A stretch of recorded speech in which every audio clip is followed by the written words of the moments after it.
বন্ধুরা, মৃত্যুর পর কি আত্মা নিজের পরিবারকে দেখতে আসে? গরুড় পুরাণে মৃত্যুর পর আত্মার যাত্রা এবং তার অনুভবকে বিস্তারিতভাবে বর্ণনা করা হয়েছে।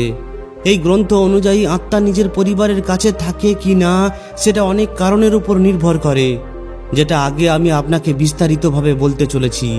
এছাড়াও এই ভিডিওর মাধ্যমে আমরা জানব যে মৃত্যুর সঙ্গে সঙ্গে কি হয়, মৃত্যুর আগে কি ধরনের লক্ষণ দেখা যায়, শরীর থেকে আমাদের আত্মা কিভাবে বাইরে বের হয়, আত্মা নিজের শরীর থেকে বের হওয়ার অনুভব কেন করতে পারে না, এবং পরিবারের শোক দুঃখ আত্মার উপর কি ধরনের প্রভাব ফেলে। এই সমস্ত কিছু আমি আপনাদের একটি একটি করে বিস্তারিতভাবে বলতে চলেছি। কিন্তু তার আগে আপনাদের কাছে অনুরোধ, এই ভিডিওটিকে মাঝখানে ছেড়ে চলে যাবেন না, কারণ এই ভিডিওটি খুবই গুরুত্বপূর্ণ। তো বন্ধুরা, আসুন শুরু করা যাক। আপনাদের বলে রাখি যে হিন্দু ধর্মে 18টি মহাপুরাণ আছে। এর মধ্যে গরুড় পুরাণও সংযুক্ত, যার মধ্যে 19,000 শ্লোক রয়েছে আর 2টি ভাগ রয়েছে। গরুড় পুরাণকে মহাপুরাণের দরজা দেওয়া হয়েছে। ধার্মিক প্রথা অনুযায়ী গরুড় পুরাণ পাঠ করার ফলে মৃত ব্যক্তি মুক্তি পায়, আর মৃত ব্যক্তির পরিবারের সদস্যরা আধ্যাত্মিক শান্তি অনুভব করে। এর সঙ্গে সঙ্গে আধ্যাত্মিক জ্ঞানেরও প্রাপ্তি হয়। গরুড় পুরাণে ব্যক্তির মৃত্যুর আগে পাওয়া সংকেতের ব্যাপারে বিস্তারিতভাবে আলোচনা করা হয়েছে। এর সঙ্গে সঙ্গে এর মধ্যে এটাও বলা হয়েছে যে যখন কোনো ব্যক্তি মৃত্যু প্রাপ্ত করে তখন তার আত্মা শরীর থেকে আলাদা হয়ে যায় আর একটি নতুন যাত্রা শুরু করে। কিন্তু এই যাত্রা খুবই সোজা হয় না। এই সময় আত্মাকে অনেক অনুভবের মধ্যে দিয়ে পার হতে হয়, যার মধ্যে ভ্রম, পীড়া, মোহ ও কর্ম অনুসারে পাওয়া পরিণাম সংযুক্ত থাকে। এই প্রক্রিয়া খুবই রহস্যময় কিন্তু খুবই গুরুত্বপূর্ণ যাত্রা হয়ে থাকে। যখন কোনো ব্যক্তির মৃত্যু হয় তখন তার আত্মা শরীর থেকে বাইরে বের হয়, কিন্তু এই প্রক্রিয়া কোনো মেশিনকে বন্ধ করার মতো নয়। এর বদলে এটা একটি ক্রমবর্ধক অনুভব। তো আসুন এখন জানা যাক যে মৃত্যুর আগে কোনো ব্যক্তির কি ধরনের লক্ষণ দেখা যায়। গরুড় পুরাণ অনুসারে মৃত্যু হবার কিছু সময় আগে আত্মা শরীর থেকে মুক্ত হওয়ার সংকেত দিতে থাকে। ওই ব্যক্তির নিজের পূর্বপুরুষ এবং দিব্য প্রাণীদের দর্শন হতে থাকে। তার এমনটা মনে হয় যেন কেউ তাকে ডাকছে। শরীরের মধ্যে ঠান্ডা অনুভব ছড়িয়ে পড়ে। এই ঠান্ডা প্রভাব বিশেষ করে পা থেকে শুরু হয় মস্তিষ্ক পর্যন্ত। নিঃশ্বাস প্রশ্বাস খুবই ধীরে এবং অসামান্য হয়ে ওঠে। কখনো কখনো মৃত্যুর আগে কোনো ব্যক্তি কোনো বিশেষ আলোর ঝলকানি জ্বলে ওঠার মতো অনুভব করে, অথবা তার চেহারায় একটি দিব্য আভা অনুভব হতে পারে। আসুন এখন জানি শরীর থেকে আত্মা কিভাবে বের হয়। আপনাদের জানিয়ে রাখি, যখন শরীরের সমস্ত এনার্জি শেষ হয়ে যায় তখন আত্মা শরীরের মধ্যে কিছুক্ষণ ঘোরাঘুরি করে। আত্মা সব থেকে প্রথমে মস্তিষ্ক কিংবা হৃদয় থেকে বাইরে বের হওয়ার চেষ্টা করে। ভালো কর্ম করা ব্যক্তির আত্মা খুব সহজেই বের হয়ে যায়, যেখানে পাপী আত্মাদের অনেক কষ্ট সহ্য করতে হয়। আত্মা বের হওয়ার পরেই শরীর নিষ্ক্রিয় হয়ে যায় আর কিছুক্ষণ পর সম্পূর্ণ শরীর ঠান্ডা হয়ে যায়।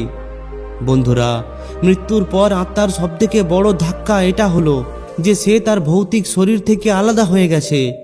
কিন্তু এই অনুভব সঙ্গে সঙ্গে হয় না। আত্মার মনে হয় যে সে এখনো পর্যন্ত জীবিত আছে। সে তার পরিবার, বন্ধু বান্ধব এবং আশেপাশের লোকেদের দেখতে পায়। এরপর সে যখন নিজের শরীরকে নিষ্ক্রিয় অবস্থায় পড়ে থাকতে দেখে তখন তার এই বিভ্রান্তি হয় যে সে যেন স্বপ্ন দেখছে। সে নিজের পরিবারের সঙ্গে কথা বলার চেষ্টা করে, কিন্তু কেউই তাকে দেখতে কিংবা শুনতে পায় না। আসুন এখন জানি পরিবারের শোক, অর্থাৎ কোনো ব্যক্তির মৃত্যুর পর ঘর পরিবারের লোকেরা যে শোক করে, কান্নাকাটি করে, এতে আত্মার উপর কী প্রভাব পড়ে। এই সমস্ত আত্মা বারবার নিজের প্রিয়জনদের সান্ত্বনা দেওয়ার চেষ্টা করে, কিন্তু সে অসমর্থ হয়। কিছু আত্মা রাগ অথবা নিরাশায় ভুগতে পারে আর আশেপাশের জিনিসপত্রকে প্রভাবিত করতে পারে, যেমন হালকা কোনো আওয়াজ, হঠাৎ করে বাতাস বইতে থাকা কিংবা স্বপ্নের মধ্যে আসা। বন্ধুরা, এখন জানা যাক যমদূতের আগমন এবং আত্মার পরীক্ষার ব্যাপারে। গরুড় পুরাণ অনুসারে যখন আত্মা শরীর থেকে বের হয় তখন কিছু সময় পর যমদূত তাকে নিয়ে আসে। পুণ্য আত্মাদের জন্য স্বর্গ থেকে আলোকিত করে দেবদূত আসে, যারা ওই আত্মাকে খুবই আদর যত্নে এবং সম্মানের সঙ্গে স্বর্গে নিয়ে যায়। কিন্তু পাপী আত্মাদের জন্য কালো ভয়ানক যমদূত আসে। তারা আত্মাকে ধরে টানাটানি করে নরকের উদ্দেশ্যে নিয়ে যায়। আপনাদের জানিয়ে রাখি যে যমদূতেরা আত্মাকে সঙ্গে সঙ্গে স্বর্গ কিংবা নরকে নিয়ে যায় না। এর বদলে তাকে সবথেকে প্রথমে তার কর্মের সংক্ষিপ্ত দর্শন করানো হয়। ওই সময় আত্মা নিজের ভালো এবং খারাপ কর্মের প্রতিচ্ছবি একটি চলচ্চিত্রের মতো দেখতে থাকে। পুণ্য কর্মকে দেখে ওই আত্মা খুবই খুশি হয়, কিন্তু পাপ কর্ম দেখে ভয় পেয়ে যায়। এরপর যমদূত তাকে বলে তাকে এখন কোন লোকে যেতে হবে। তো আসুন এখন জানি মৃত্যুর পর আত্মার পরবর্তী 13 দিনের যাত্রার ব্যাপারে। বন্ধুরা, গরুড় পুরাণ অনুসারে মৃত্যুর পর আত্মা 13 দিন পর্যন্ত এই লোকেই থাকে। প্রথম 3 দিন ভ্রম এবং মোহর মধ্যে দিয়ে কাটে। আত্মা নিজের মৃত্যুকে বিশ্বাসই করতে পারে না, আর সে নিজের ঘরের আশেপাশেই থাকে। সে নিজের পরিবারের সদস্যদের সঙ্গে সম্পর্ক গড়ে তোলার চেষ্টা করে। যদি মৃত্যু খুবই কষ্টকর হয়ে থাকে তাহলে আত্মা খুবই দুঃখ এবং যন্ত্রণা অনুভব করে। এরপর 4 দিন থেকে 10 দিনের মধ্যে ওই আত্মা সত্যকে বুঝতে পারে। এরপর ধীরে ধীরে আত্মা এটা বুঝতে পারে যে এখন সে আর জীবিত নেই। যদি পরিবার সঠিকভাবে ধার্মিক ক্রিয়াকর্ম করে তাহলে আত্মা শান্তি পায়। যদি কেউ মৃত্যুর পর অনেক অসম্পূর্ণ ইচ্ছাকে সঙ্গে নিয়ে যায় তাহলে তার আত্মা বিভ্রান্তিতে ছটফট করতে পারে। এরপর 11 থেকে 13 দিনের মধ্যে তার বিদায়ের সময় চলে আসে, যেটা পরিবারের দ্বারা করা পিণ্ডদান এবং শ্রাদ্ধ কর্ম আত্মাকে পরবর্তী লোকের উদ্দেশ্যে নিয়ে যায়।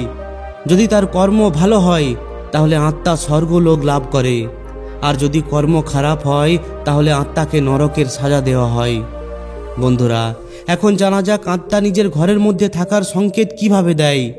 গরুড় পুরাণে বলা হয়েছে, যদি কোনো আত্মা অসম্পূর্ণ ইচ্ছা অথবা মোহের কারণে এই লোকের মধ্যেই আটকে রয়ে যায় তাহলে সে নিজের পরিবারকে সংকেত দিতে পারে। যেমন পরিবারের সদস্যদের ওই আত্মাকে স্বপ্নের মধ্যে দেখা, হঠাৎ করে ঘরের মধ্যে কোনো সুগন্ধ কিংবা আওয়াজ, কোনো এনার্জি অনুভব হওয়া, কোনো বিদ্যুৎ উপকরণ নিজে নিজেই চালু কিংবা বন্ধ হওয়া। গরুড় পুরাণ এবং অন্যান্য কিছু গ্রন্থে বলা হয়েছে, যখন কোনো ব্যক্তি মৃত্যু প্রাপ্ত করে তখন তার আত্মা তার ভৌতিক শরীরকে ছেড়ে দেয়। কিন্তু এই অবস্থায় আত্মার অনুভব সাধারণ কোনো জীবের থেকে আলাদা হয়ে থাকে। আত্মা দেখতে এবং শুনতে পারে, কিন্তু সে বলতে পারে না এবং কারোর সঙ্গে কথা বলতেও পারে না। এটা একটি খুবই রহস্যময় কিন্তু গুরুত্বপূর্ণ বিষয়। তো আসুন এই ব্যাপারে বিস্তারিতভাবে জানা যাক। আপনাদের জানিয়ে রাখি যে আমাদের শরীর 3টি স্তরে তৈরি, যার মধ্যে প্রথম স্তর হলো স্থূল শরীর অর্থাৎ ভৌতিক শরীর, যেটাকে আমরা দেখতে এবং ছুঁতে পারি। দ্বিতীয় হলো সূক্ষ্ম শরীর অর্থাৎ মন, বুদ্ধি ও অহংকার, যেটা শরীর ছাড়াও নিজের অস্তিত্ব বজায় রাখে। আর তৃতীয় হলো কারণ শরীর অর্থাৎ আত্মিক স্তর, যেটা আপনার মূল রূপ হয়ে থাকে। যখন মৃত্যু হয় তখন আত্মা স্থূল শরীরকে ছেড়ে দেয়, কিন্তু তার সূক্ষ্ম শরীর তার সঙ্গেই থাকে। এই সূক্ষ্ম শরীরের কারণে আত্মা দেখতে এবং শুনতে পায়। বন্ধুরা, যদি আপনি এখন এটা ভাবছেন যে আত্মা বলতে কেন পারে না, তাহলে আপনাকে জানিয়ে রাখি যে আত্মার কাছে এখন স্থূল শরীর নেই, এই জন্য সে ধ্বনি উৎপন্ন করতে পারে না। বাণী উৎপন্ন করার জন্য শারীরিক অঙ্গ যেমন স্বরযন্ত্র, জিভ এবং ফুসফুস আবশ্যক হয়ে থাকে, যেগুলো মৃত্যুর পর নিষ্ক্রিয় হয়ে পড়ে। আত্মাকে বলার জন্য কোনো মাধ্যম যেমন শরীর অথবা বিশেষ এনার্জির দরকার পড়ে। শুধুমাত্র কয়েকটি বিশেষ পরিস্থিতিতে আত্মা মানসিক তরঙ্গের মাধ্যমে বার্তা পাঠাতে পারে। যখন আত্মা অত্যধিক এনার্জি কেন্দ্রিত করে ফেলে তখন সে স্বপ্ন কিংবা সংকেতের মাধ্যমে বার্তা পাঠাতে পারে। তো বন্ধুরা, এখন আমরা জানবো যে আত্মা কি নিজের পরিবারকে রক্ষা করতে পারে। গরুড় পুরাণ এবং অন্যান্য ধার্মিক গ্রন্থে মৃত্যুর পর আত্মার স্থিতি, তার ক্ষমতা এবং তার পরিবারের সঙ্গে জড়িয়ে থাকা সম্পর্কের ব্যাপারে বিস্তারিত বলা হয়েছে। কিন্তু একটি সাধারণ প্রশ্ন ওঠে যে মৃত্যুর পর কি আত্মা নিজের পরিবারকে রক্ষা করতে পারে? এই প্রশ্নের উত্তর গরুড় পুরাণ এবং অন্যান্য ধার্মিক গ্রন্থে দেওয়া সিদ্ধান্তের আধারে আমরা বোঝার চেষ্টা করব। বন্ধুরা, মৃত্যুর পর আত্মার গতি তার কর্ম এবং তার সংস্কারের উপর নির্ভর করে। আত্মার কাছে বিশেষ কিছু শক্তি থাকে, কিন্তু সেই স্থূল দুনিয়ায় সম্পূর্ণভাবে কর্ম করতে পারে না। মুক্তি পাওয়া আত্মা এই সংসার থেকে মুক্ত হয়ে পরমাত্মার মধ্যে বিলীন হয়ে যায় আর দ্বিতীয়বার কখনোই ফিরে আসে না। এরপর স্বর্গ অথবা নরকে যাওয়া আত্মা নিজের কর্ম অনুসারে দণ্ড অথবা সুখ ভোগ করে, আর পৃথিবীর কোনো কর্মেই দখল দিতে পারে না। আর বিভ্রান্ত হয়ে থাকা আত্মা অর্থাৎ প্রেতাত্মা, এই আত্মা নিজের অসম্পূর্ণ ইচ্ছা বা কর্মের কারণে এই লোকের মধ্যেই ঘোরাঘুরি করতে থাকে এবং কখনো কখনো নিজের পরিবারের সাহায্য করতে অথবা সংকেত দেওয়ার চেষ্টা করতে পারে। গরুর পুরাণ অনুসারে পূর্বপুরুষদের আত্মা পিতৃলোকে বসবাস করে, আর তারা নিজের বংশধরদের রক্ষা করতে পারে। শ্রাদ্ধ এবং তর্পণ করার ফলে পূর্বপুরুষদের আত্মা সন্তুষ্ট হয় আর পরিবারকে আশীর্বাদ দেয়। যদি পরিবারের মধ্যে কোনো সংকট আসার থাকে, তাহলে পিতৃ আত্মা স্বপ্ন কিংবা অন্য কোনো মাধ্যমে নিজের বংশধরদের সচেতন করতে পারে। কিন্তু বন্ধুরা, যদি আপনি এটা ভাবছেন যে আত্মা নিজের বংশধরদের কিভাবে রক্ষা করে, তাহলে আপনাদের জানিয়ে রাখি যে আত্মা কখনো কখনো নিজের পরিবারকে স্বপ্নের মাধ্যমে আগামী দিনে আসতে থাকা সংকটের ব্যাপারে সচেতন করতে পারে। গরুর পুরাণ অনুসারে যদি কোনো মৃত আত্মা বারবার স্বপ্নে দর্শন হয়, তাহলে এটা একটি গুরুত্বপূর্ণ সন্দেশ বা বার্তা হতে পারে।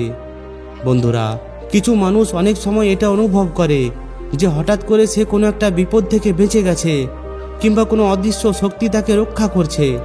এটা তার পূর্বপুরুষদের আত্মা হতে পারে যে তাদের কোনো সংকট থেকে বাঁচাচ্ছে। আবার আপনাদের জানিয়ে রাখি, যখন পরিবারের মধ্যে কোনো ধার্মিক অনুষ্ঠান কিংবা শ্রাদ্ধ হয়, তখন ওই আত্মারা খুবই খুশি হয় এবং ঘরের মধ্যে ইতিবাচক এনার্জি সঞ্চার করে। এই ইতিবাচক এনার্জি পরিবারকে মানসিক শান্তি এবং রক্ষা প্রদান করে। আত্মা কখনো কখনো পরিবারের সদস্যদের সঠিক নির্ণয় নেওয়ার জন্য প্রেরিত করতে পারে। এই প্রেরণা কোনো বিচার, স্বপ্ন কিংবা কোনো ঘটনাক্রমে পাওয়া যেতে পারে। বন্ধুরা, কোনো ব্যক্তি যদি চায় যে তার পূর্বপুরুষদের আত্মারা যেন তার পরিবারকে রক্ষা করে, তাহলে গরুর পুরাণে উল্লেখ করা কিছু উপায়কে আপন করা যেতে পারে। তো আসুন জানার চেষ্টা করি ওই উপায়গুলির ব্যাপারে। আপনাদের জানিয়ে রাখি যে পূর্বপুরুষদের খুশি রাখার জন্য প্রতি বছর শ্রাদ্ধ এবং পিণ্ডদান করা অতি আবশ্যক।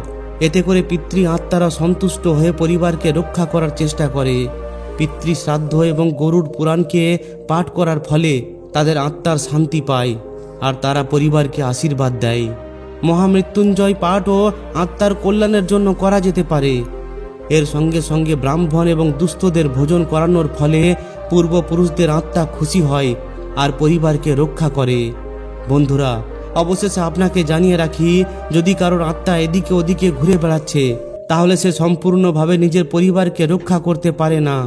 এর বদলে এই ধরনের আত্মা কখনো কখনো পরিবারের জন্য সমস্যা উৎপন্ন করে থাকে। এই আত্মার মুক্তির জন্য বিশেষ ধরনের পূজা, মন্ত্র, জপ এবং দান করা আবশ্যক হয়ে থাকে। তো বন্ধুরা, আপনি কি কখনো অনুভব করেছেন যে কোনো অদৃশ্য শক্তি আপনার রক্ষা করে চলেছে? যদি এমনটা মনে হয়, তাহলে কমেন্টে অবশ্যই লিখে জানান। যদি ভিডিওটি ভালো লেগে থাকে, তাহলে অবশ্যই একটি লাইক ও শেয়ার করে দিন। আর যদি এই ধরনের ভিডিও আরও পেতে চান, তাহলে আমাদের এই চ্যানেলটিকে অবশ্যই সাবস্ক্রাইব করে নিন। ধন্যবাদ।